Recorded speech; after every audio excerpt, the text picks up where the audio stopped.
This Week in Agribusiness, serving America's most essential industry, is brought to you by Case IH. Coming up on This Week in Agribusiness, farmers get a new option for managing their risk in 2024.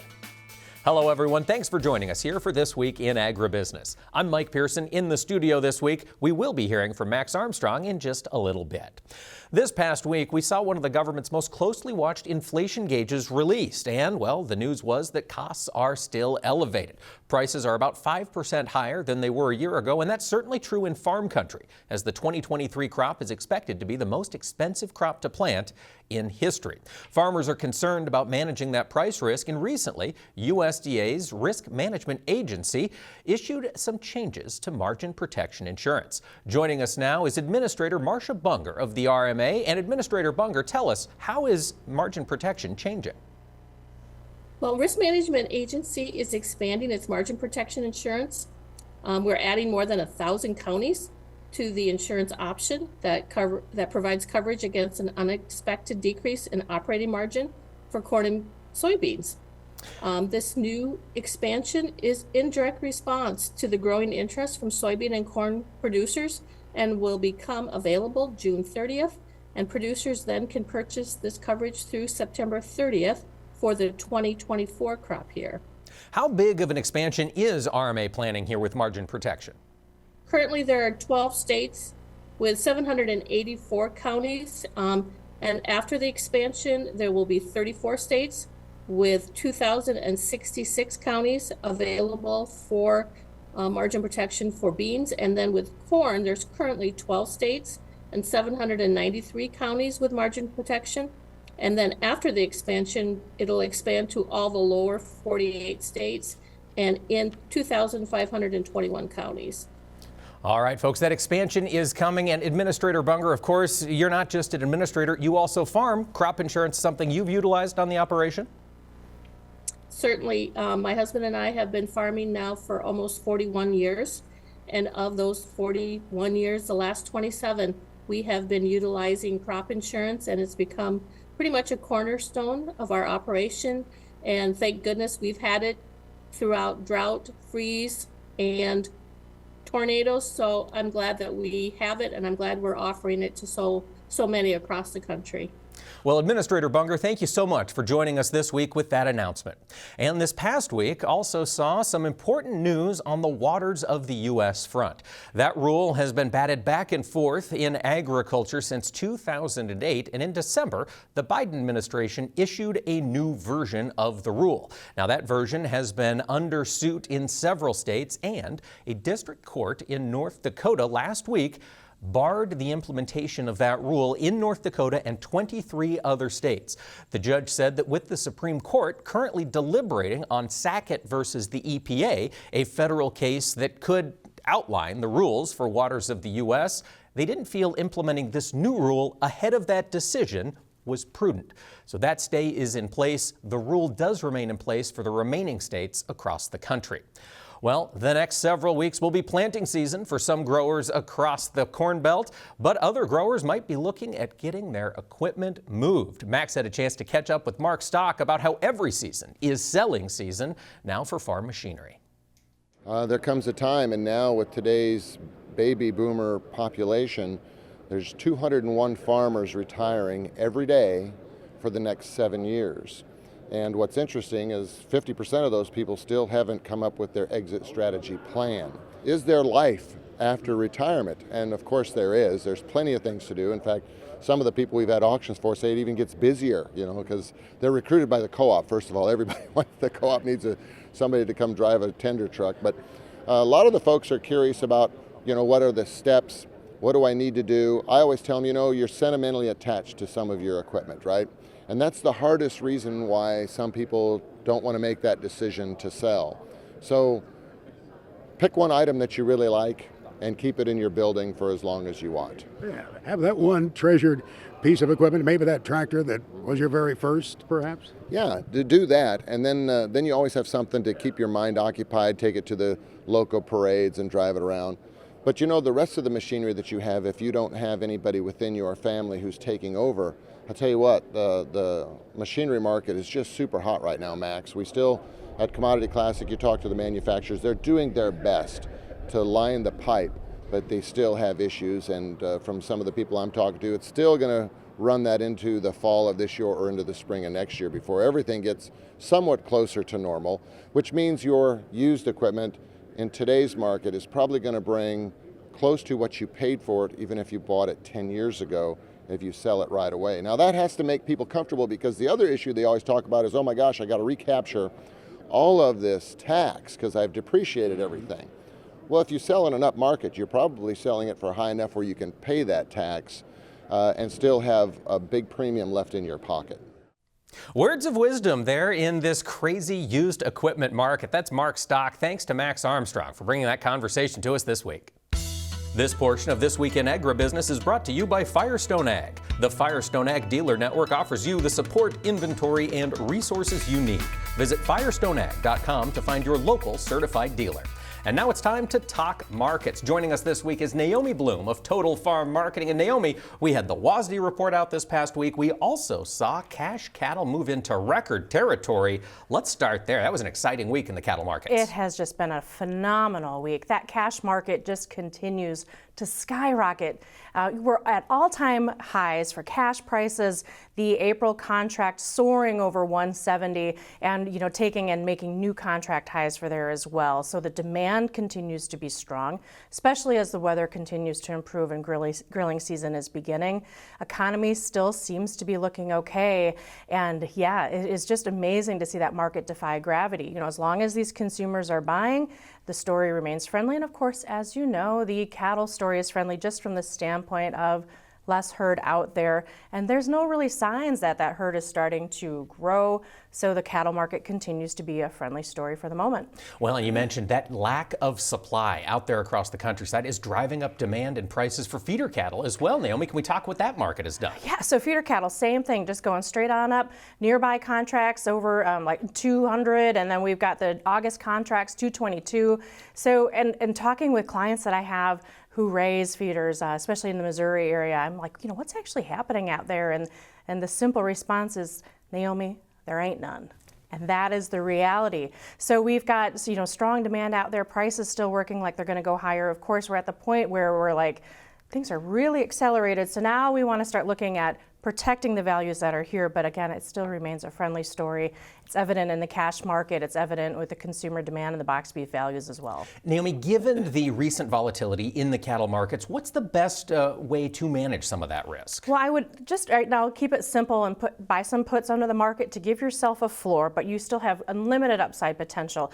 Because with this marketplace, with demand being hot, with the fundamentals staying friendly, we don't necessarily know when the high is going to be, and oftentimes by the time you see the high, it's a signal that's happened on the charts and things are already moving lower. So just continue to protect yourself as this market's working higher with the floor with puts. Now, Naomi, while we're on the cattle market, we've got a lot of enthusiasm in that industry right now.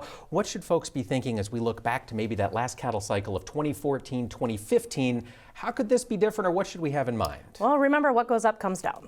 So I think that's the biggest thing. And as soon as we see the point where the herd seems to be growing, that's when the market's going to come back down. And if we can have a great crop this year for the grain market, feed prices can be reduced. So that's something else we're watching. I think that the pinnacle would likely come sometime between the next 1 to 3 months. One, of course, is the question, but we are at high values, and as we all remember, the elevator that will go up can come crashing down pretty quickly when it comes to prices. It certainly can. Naomi, while we're on the topic of livestock, of course, being a Wisconsinite, you get to work with a lot of dairy producers. That market has been up and down over the past 3 years. Where is it sitting today? Well, right now we've got front month Class 3 milk trading with $18 area. $18 continues to be support. The market, though, hasn't had any reason to get above $20. The reason is because the cheese market continues to be dynamic. You give it 2 weeks, that market's moving higher. The next 2 weeks, it's going back lower. And the Class 3 milk prices are reflective of that. The bright shining star in the dairy market continues to be the exports. Exports are phenomenal for all dairy products, and that is really supportive. But we are also seeing milk production overall continuing to grow. We've had 6 to 7 months of monthly milk productions where we're seeing increases of nearly 1% each time. So it'll be interesting, though, on the next one to see if the recent flooding that California has had will maybe make an impact. But overall, that milk market might just be kind of stuck for the short term because the fundamentals seem to be balanced. All right, watching those exports to see if those foreign buyers can continue to buy. Well, Naomi, we will be back. We're going to talk about the details from the World Agricultural Supply and Demand estimates here in just a moment. Stay with us. This portion of This Week in Agribusiness is brought to you by Firestone Ag. Harvey Firestone invented the first pneumatic farm tire, forever changing what it means to farm hard. Visit firestoneag.com to learn more about this history and tire solutions for today.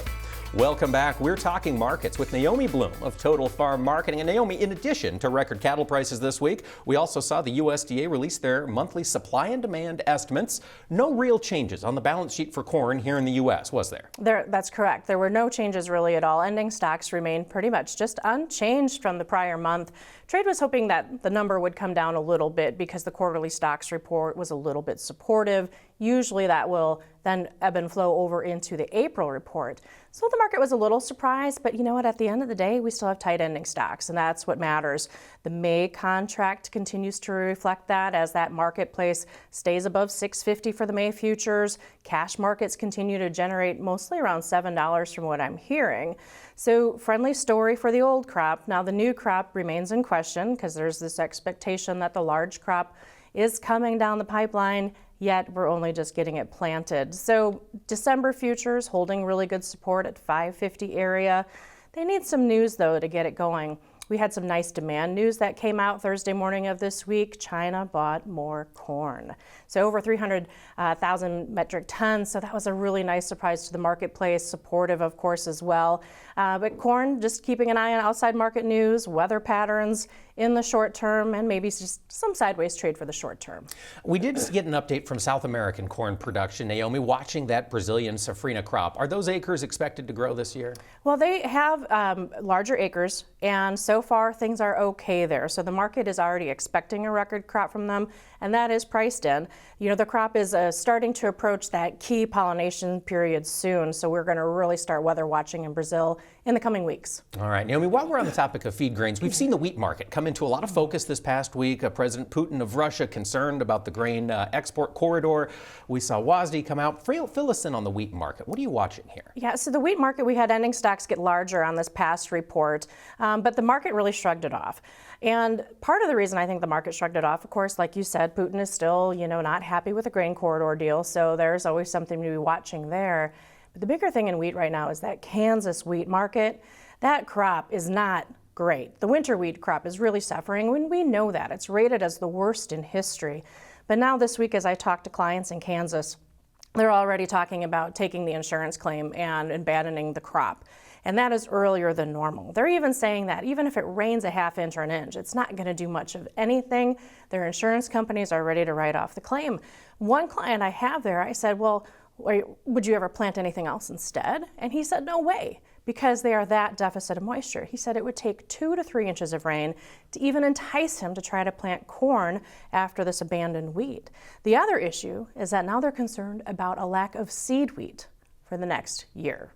So Kansas is 20% of the entire winter wheat crop in this country. When you include Oklahoma and Texas in that, that's half of the winter wheat for this whole country.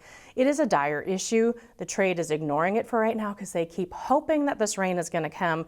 But when you have 90-degree temperatures and 40-mile-an-hour winds, it is not a good situation. So really keep an eye on that Kansas wheat market. For producers looking to capitalize on that potential upswing, are you looking at calls, Naomi? Oh, I think there's some potential there for the upside. As short as the funds are in the Chicago wheat market, wheat is the sleeper. And once this story starts to really break and people realize that we are at true risk of not having a winter wheat crop in those key growing areas of the country, I think that this market has some potential to really jump and come to life. All right, Naomi, before we let you go, soybean crop, Brazil and Argentina, does that continue to grow? So the soybean crop in Brazil, yes, continuing to get a little bit larger. CONAB out this week saying that the crop is just a little larger. The USDA did echo that. The Argentina crop, though, small and just getting smaller because of the drought. So looking ahead, we're going to see how our U.S. crop is going to get planted, if it's in a timely manner or not. Same situation, though, tight ending stocks in the United States for old crop corn, soybeans, and wheat. and that should keep the old crop prices supported as we go ahead in the weeks coming. Lots to watch in these markets moving ahead. Naomi Bloom, Total Farm Marketing, thanks for joining us this week. Colby Ag Tech is brought to you by Copperhead Ag Products. Visit copperheadag.com for more information. Temperatures across much of the country have started to warm up, which means farmers are out in their shops, they're in their sheds, they're getting their planting and spraying equipment ready to get into the field. For this week's Tech segment, Chad Colby has a look at planting season and a reminder as those roads get busy. Spring is kind of kicked off here in central Illinois. A little bit of planting got started, but in this week's Tech segment, I want to back up a second and remind everybody to stay alert and be safe when you're traveling on these rural roads. I talked with Max this week, and we always comment about it seems like every spring and fall we see on social media tragedies that happen on the road. We want to take the opportunity this weekend to remind everyone it's your responsibility to just keep alert and be patient on these roads around farm equipment. On your farm and ranch, maybe take the opportunity this coming week to talk to all your operators. Remind them, a quick little walk around, let's make sure the lights work. And if you're operating near a city, let's be aware of maybe the busy times of day. Maybe it's easier to go there in the evening or early morning. I could tell you this past week, as you can see, I'm in a sprayer here, and I've seen 2 or 3 examples of people that should have got a citation for passing in no passing zones and doing kind of crazy stuff. I just wanted to remind everyone to do that. And for those of you that come upon this big equipment, what do? Give a little extra space is probably the big thing, and it's hard to really relate to it. You're not in the tractor, you're not in the sprayer, you don't understand how big it is and how slow it's going. And I think the reality is a little bit goes a long way during this busy season, and let's hope we can all keep safe. Mike, I know out in Iowa, especially in the hills, I think the story is even more poignant. You come over those hills, what if there's a tractor or something coming? And I think it's a good reminder this weekend for everybody to stay safe and have a great planting season. Thank you, Chad. Those are some fantastic points. And I'd say, folks, it's not just big and slow. You've got to worry about small and fast four-wheelers, UTVs. If you're out running supplies to a field, be cautious. Coming up later in the show, Willie Vogt takes us to Utah for this month's Tech at Work segment.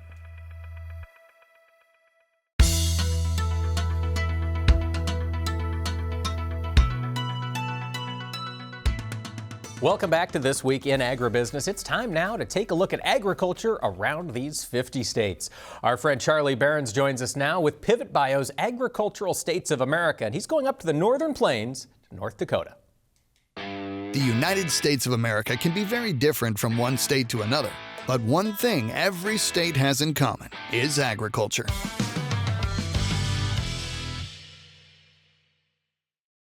Hey everybody, I'm Charlie Behrens, and welcome to the Agricultural States of America, where we explore the agriculture from different states and hopefully give you some more appreciation for all the great things that farmers are producing across America. Now today we're headed north to another Midwestern state with a great big sky and an even bigger agricultural industry. I'm talking about North Dakota. Yes, the Dakota that sleeps in the top bunk. Now when I say North Dakota, what do you think of? And please don't say wood chipper. Oh, you betcha, yeah. Yeah. Say farmers. North Dakota has over 26,000 farmers utilizing more than 39 million acres, or 90% of the land for farming. Now, North Dakota is known as the breadbasket of the world. Other states make the same claim, but North Dakota is up to the challenge with a long list of crops yielding big numbers. Now, just for some quick stats, North Dakota produces 39% of the nation's dry beans, and more specifically, 68% of the pinto beans, 84% of the nation's canola crop, 71% of the flaxseed, 45% of the sunflowers, and 19% of rye. That's a lot of fiber. Big thanks to North Dakota for keeping this great nation regular. North Dakota is also the top wheat producing state with 17% of the total U.S. market share, which is significant considering how many major states are growing wheat. Oh, and North Dakota is #1 in producing honey as well.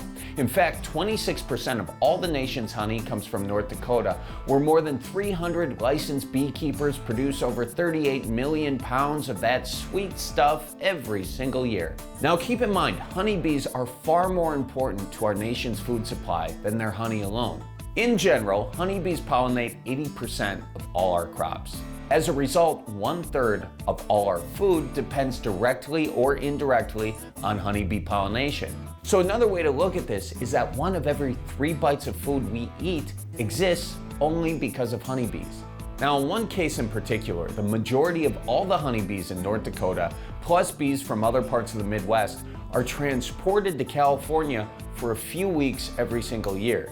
These bees are used to help pollinate California's almond trees when they are in bloom.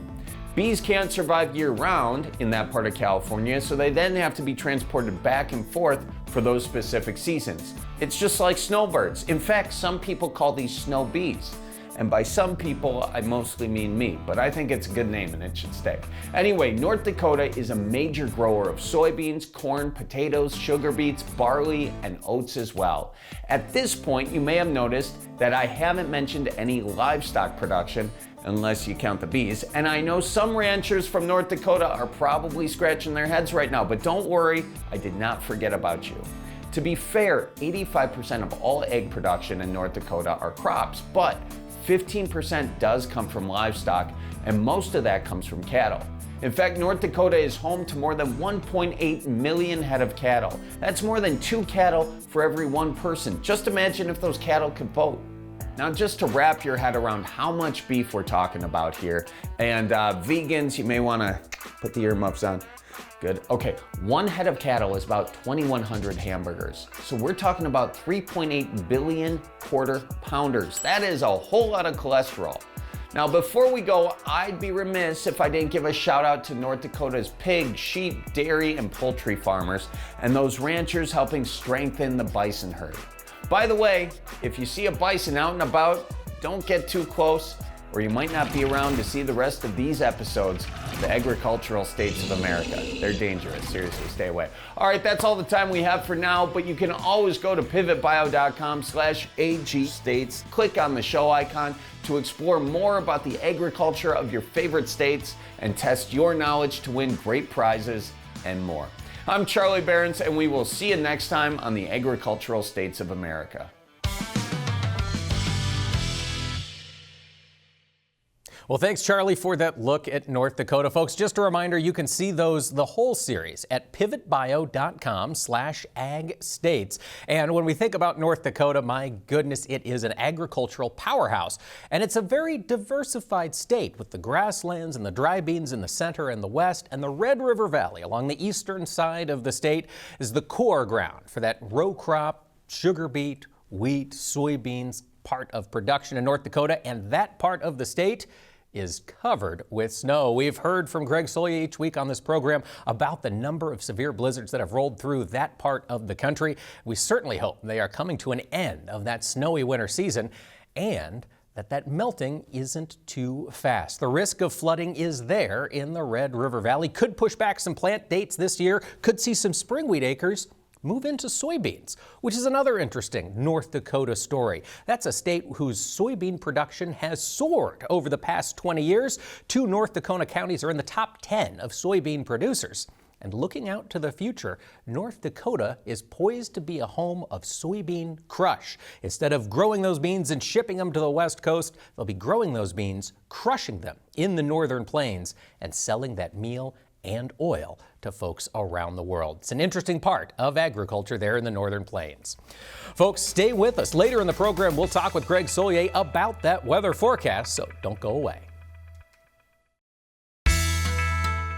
This Week in Agribusiness, serving America's most essential industry, is brought to you by Case IH. Thanks for joining us here for This Week in Agribusiness. Information is the lifeblood of a farm operation, and several weeks ago, Ford Motor Company made an announcement that may make it more difficult to get crucial information for farmers out in the country. Max had a chance to talk with Brian Winnekins about that very issue. Well, Mike, in full disclosure, we better admit right here and now, we're a little bit partial to radio, and we like AM radio. It's been a part of our lives and our living. But it is also still important in rural areas, many people argue. Joining us is a broadcaster, radio station owner from Durant, Wisconsin, former president of the National Association of Farm Broadcasting, Brian Winnikins. Brian, you've been fighting this battle for months to keep AM radio in cars. How's it going? Are there some bright spots showing up now? I think so. We've been on our station been encouraging our farm audience and our city audience to contact vehicle manufacturers to tell them don't take AM and really FM even eventually out of vehicles. Keep free over-the-air radio in those vehicles. We've had a lot of farmers that have already contacted the vehicle manufacturers. We're starting to see a lot of the non-farm media picking up on this story as well. And even members of Congress, members of the FCC as well are saying, hey, wait a minute, we got to talk about this. Now, does it matter that much? I mean, you can tune across and find a lot of stuff there in the cab, wherever you are. You can get FM, you can get satellite radio if you want to pay for it. But why AM? With all of its challenges with the signal and the hum and that sort of thing. A lot of those signals, a lot of the hum can be taken out. The other thing is I'll use the station you and Orion worked on, WGN. How many FM signals would be needed to cover the WGN listening area? Would be astronomical of how many signals you would need to be able to even do that, which would then make it really impossible to do what you and Orion did on WGN or other farm broadcasters that are still doing a lot of farm programming on the radio. How are they going to reach those farmers and ranchers? They're just not going to be able to.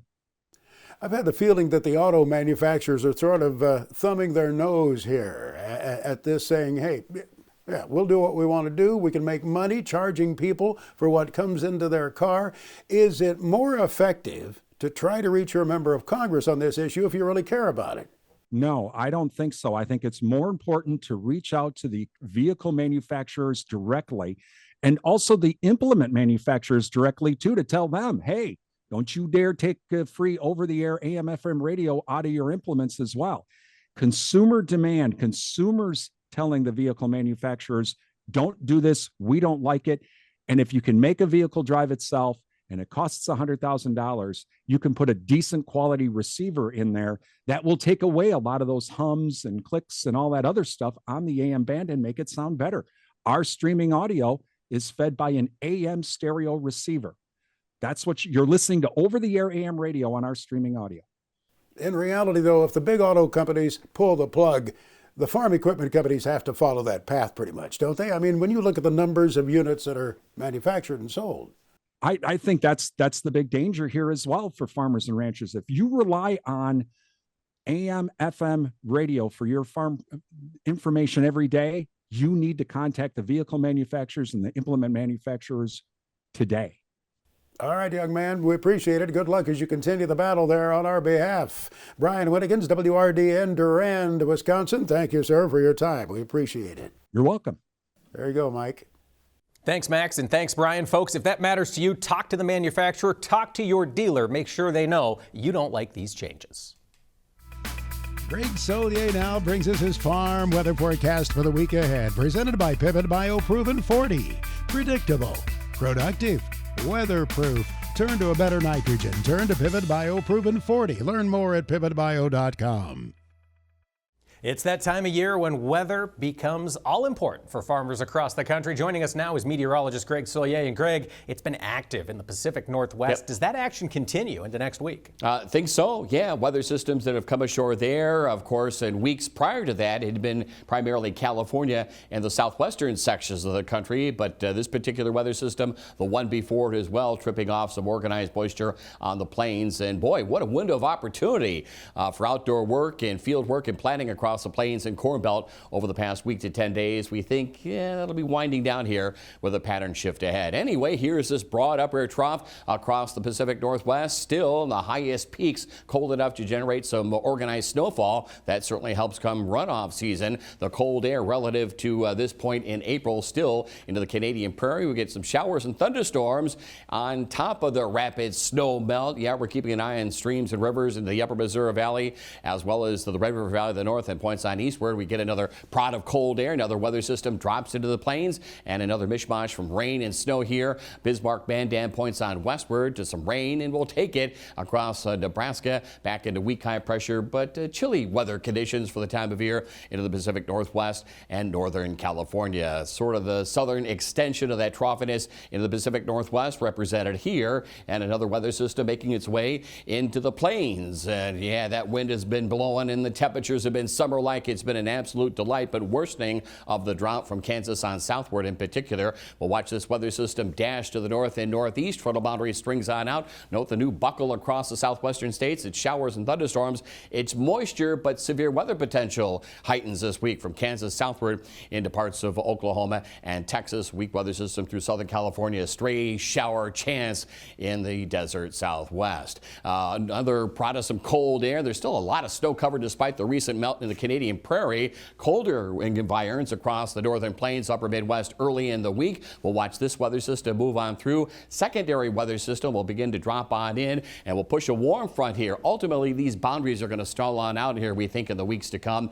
It is the vanguard to return of a wetter scenario for the Great Lakes, western Corn Belt. Still some fieldwork opportunities. Eastern sections, watch the showers and thunderstorms, though, as you get out back west of the Mississippi. Could be heavy and severe. Onto the southern plains, yeah, last week, 90-degree heat. Parts of Texas, 100-degree heat. And that hot ridge is right here. A couple of thunderstorm clusters anticipated here early to middle parts of the week. Oklahoma and Texas, dry time and plenty of opportunity for outdoor work coming up. Some of those heavy rains the past week to 10 days in the Gulf Coast areas. Might we get a cold front to slowly move on through. Showers and thunderstorms are back into heavy and severe mode. Again, Kansas on southward later in the week. Greg, looking over to the eastern Corn Belt, they have had adequate moisture. As we get ready to get into planting season, is that going to be a headache? It could very well be. I think it will be. Matter of fact, those soil moisture levels at a surplus category. It's some 45 to 60% from Illinois onto the east. Here's a little push of some colder air from the Sioux on southward. Seasonal weather with a couple of rain snow showers into the northeast and New England. But again, it's the northbound warm front, the return of some of that almost late spring, early summer-like warmth we enjoyed last week into much of the complex. But at the same time, over the top of the warm front, it showers and thunderstorms on the increase later in the week, and especially in areas back west of the Mississippi. Drought relief, but again, some field work delays anticipated. Coming off the big rains of last week and 20 inches of rain around the Jacksonville area. Boy, that is phenomenal on that onshore flow. And that boundary is still here with the next weather system coming out of the southern plain states areas. It will likely trip off an increase in shower thunderstorm activity, and what's left of planning and field work delays are back into play. Delta region on westward, heavy and severe, back into high pressure over the mid-Atlantic region. Coming off last week's areas of patchy frost and freeze. That is over with, but still it's an onshore flow. Shower activity continues down through the Florida Peninsula, but at least there's additional drought relief in store for the Sunshine State here in the days to come. Greg Solier is back with his extended farm weather forecast for the country, presented by Pivot Bio-Proven 40. Predictable, productive, weatherproof. Turn to a better nitrogen. Turn to Pivot Bio-Proven 40. Learn more at pivotbio.com. Taking a look at next week's weather now with meteorologist Greg Solier. And Greg, you showed it's going to be a little bit active this next week. Who's going to get what when it comes to moisture? Well, we think some drought relief, comes at a price with field work delays, and some of this stuff will tend to be heavy and severe as the week wears on, originating over the southern plains, lifting north and northeast. Yeah, there may be a ribbon at some point here late in the coming week where there may be some localized 2 and 3 inch downpours. The vanguard, the ramping up of what's going to be a wet springtime in this particular part of the Corn Belt. Severe weather potential here. Things continue on across the west in fairly good order across the valleys middle part of the week, on northward early in the week in the Pacific Northwest. And how about that snow, Mike, in Salt Lake City, Great Salt Lake, up 3 to 5 feet, the best it's been in several years, with runoff projections in mind for summertime. It is pretty incredible to see, Greg. As you look out into the last week of April, what do the temps look like? Wide range of readings across the country. Still the feel of wintertime. These prods of cold air continue to warble back and forth, back and forth. And look at the compaction from almost late winter here to midsummer here from the Ohio on southward. If you got it in the ground, you got good soil moisture, even keeled, things will be off to the races. We've seen that already here the past few weeks over the deep south and southeastern part of the country. But it comes at a price. Strong jet stream even for almost the beginning part of May, with some late season snow near the Canadian border, higher elevations, the severe weather season ramping up from the southern plains to the Corn Belt, drying out again down through Florida. It'll be an action-packed one here as we head through the waning days of April. Greg, as we get into that first week of May, do those above average temperatures start to spread? They are still intact and in position here, but a little more of an eastward shift here. Some of the heat easing over the southeastern part of the country, but this is a pretty sizable upper air trough, this buckling, this U-shaped configuration for the time of year. We kind of retrograde some of the cool to cold air across the western reaches of the country. And if you certainly were hoping for that window of opportunity like we've had here the past week, and we get this week, try to get it done while you may, where you can, the best you can. It looks like some weather delays for planting and field work across the heart of the Corn Belt. Points on northward, some late season snow. Pacific Northwest will take the moisture, drying out over the deep south and southeastern part of the country, including Florida.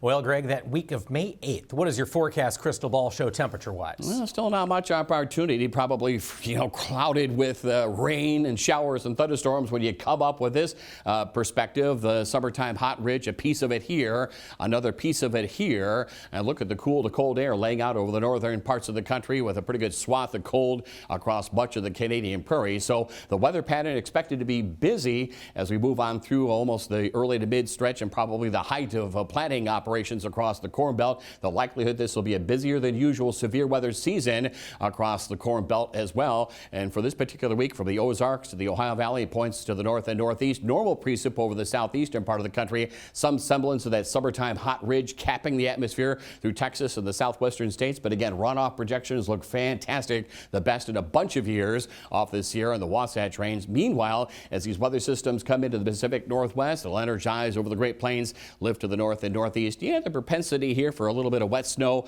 up near the Canadian border. And this time of the year, it's these clusters and batches of showers and thunderstorms. Not continuous all-day rains, mind you, but look at how they tend to recur and repeat with added drought relief and probably flooding, too, for the northern plains, eastern plains, and across the heart of the Corn Belt. Showers and thunderstorms likely to be heavy and severe. Try to get it done while you may, the best you can, and where you can. Next on This Week in Agribusiness, it's Max's Tractor Shed, spotlighting another great American tractor. Well, if you're able to get to the half century of progress to join us there later this summer, chances are you will see Earthquake. And you'll hear Earthquake. And there's a very good possibility if you are close enough, you'll feel the earthquake. Max's Tractor Shed is brought to you by Mystic Lubricants. With the help of Mystic Lubricants producers, you can keep your machines working harder for longer, season after season after season. Mystic Lubricants, made to make it last. Well, I believe it was 2012 when Lee Randall, our friend in Northwest Ohio, bought the tractor known as Earthquake. It was one of 38 made by Wright Manufacturing, R-I-T-E, at Great Falls, Montana. Big tractor. Take a look at it here. They ranged in horsepower from 300 up to 750 horses. And that next year, after he purchased Earthquake, Lee brought the tractor to the half century of progress. I believe Earthquake has been there. Now, this will be the 6th show, if I'm not mistaken. And this is not an easy move for this tractor.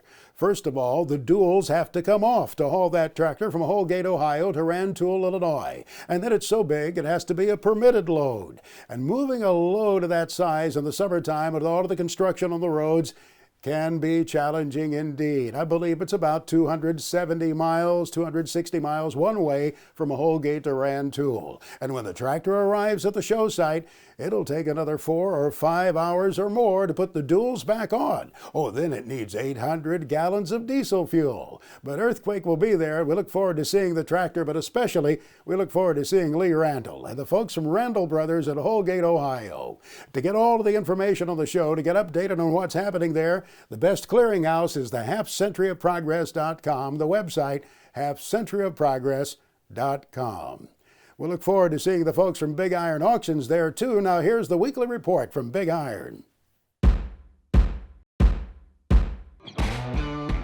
Well, Max, we have some outstanding auctions. The Keith Heinrich Estate Sale, selling by Freeport, Illinois. Case IH 2577 Combine, Case IH Steiger 335 four-wheel drive tractor. It's just outstanding equipment selling. Alan Selnow Inc. is retiring from Martell, Iowa. Check out their John Deere S680 Combine, their John Deere 2310 mulch finisher. Lost Creek Farm Inc. from Hiawatha, Kansas, is selling a 2021 Brent V 1300 grain cart and a Case IH 8230 four-wheel drive combine. If you're looking for specialty seed cleaning equipment, Bomar Agri Estates LLC from Fort Garland, Colorado will sell a 2020 Petkus K12 seed cleaner and other seed cleaning equipment. Van Berkel Farms from Sioux Center, Iowa will sell a John Deere W260 self-propelled windrower plus a John Deere 4455 mechanical front tractor. Also on Wednesday, April 19, 701 acres of Adams and Pike County, Illinois land will sell on SullivanAuctioneers.com. And on Thursday, April 20th in Michigan, a huge sale for Darby Farms retirement sale, including a Case IH 9230 combine, a Case IH Patriot 4430 self-propelled sprayer, a whole fleet of tractors, including a Case IH Quad Track 535 track tractor, unbelievably well cared for equipment. Our FFA Chapter Tribute is brought to you by Pioneer, developing new generations of seed innovations for new generations of farmers. Pioneer, what's next happens here. Now it's time to meet that next generation of agricultural leaders, and our next guest, Christian Gilsis, serves as the FFA State Reporter for New York. And Christian, you grew up in a farming community of a sort, though it might not be what most of us consider a farm town. Where were you raised? I was raised in Queens in New York City. And yet you still have a fascination with agriculture. How did that develop? Yeah, so I always loved plants and animals, and I actually thought that agriculture was going to be just a hobby all of my life, and that I was going to have my backyard garden, backyard chickens one day if I was lucky, and just do a regular job. But when I got into high school, I attended John Brown High School in Queens, which is an agricultural school. And I knew that they had an FFA chapter and that I was interested in that. And then that's when it all switched for me. And I realized that agriculture was actually going to be my career. And that got me really excited to dive even deeper into FFA and agriculture and see what it had to offer for me. And so I understand you served for 3 years as a chapter leader, Christian, and then served at the state level. What was it that made you want to carry that leadership to a bigger stage? I saw the impact that I had within my own chapter and knew that I wanted to inspire leaders that were just like me in my chapter, in my community, to expand on their passions of agriculture, leadership, public speaking, to the state level and even national level. Christian, when you think about urban agriculture, is that something you hope to be active in as you go forward with your career?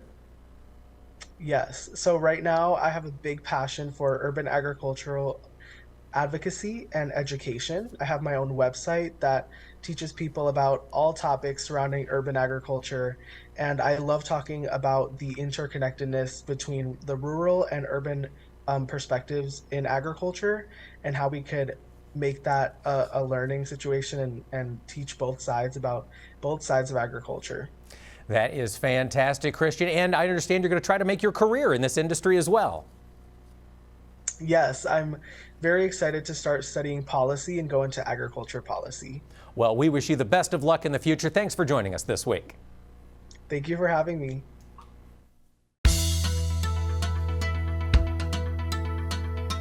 Technology innovation continues to happen at a breakneck pace in agriculture, but sometimes there's a challenge in getting these new technologies to interact with one another. For this month's Tech at Work segment, Farm Progress technical editor Willie Vogt traveled to Morgan, Utah to learn how the John Deere Operations Center is streamlining that process. For this installment of Tech at Work, we traveled to Morgan, Utah to visit Waldron Farms. They're actually new to John Deere Operations Center, and in their first year, they already learned plenty. Aaron Waldron talks about what that investment means for his operation.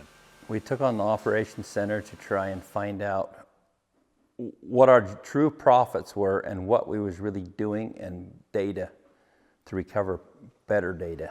We have learned that we have some equipment that has lots of idle time that needs to be taken care of, and we've learned that some equipment runs very efficient.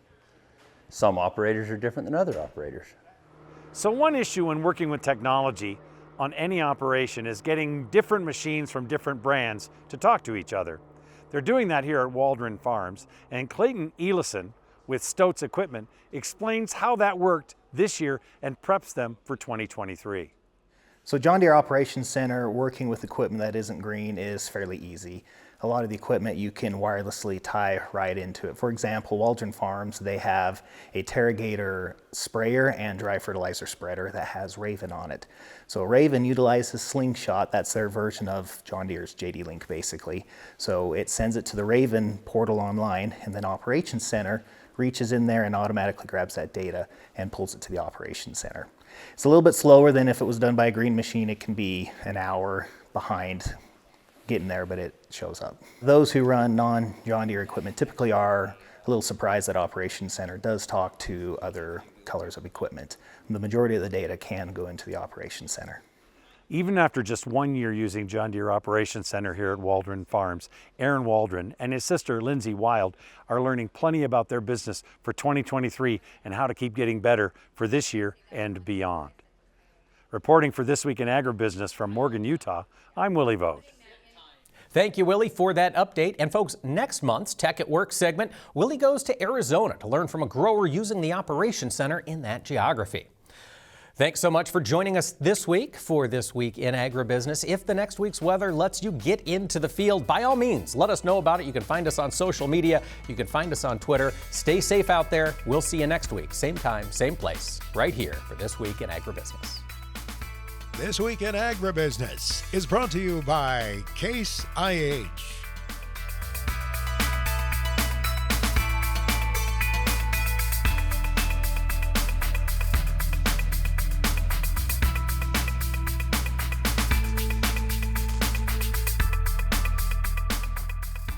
This Week in Agribusiness is produced by Omax Communications in association with 22 Creative Group.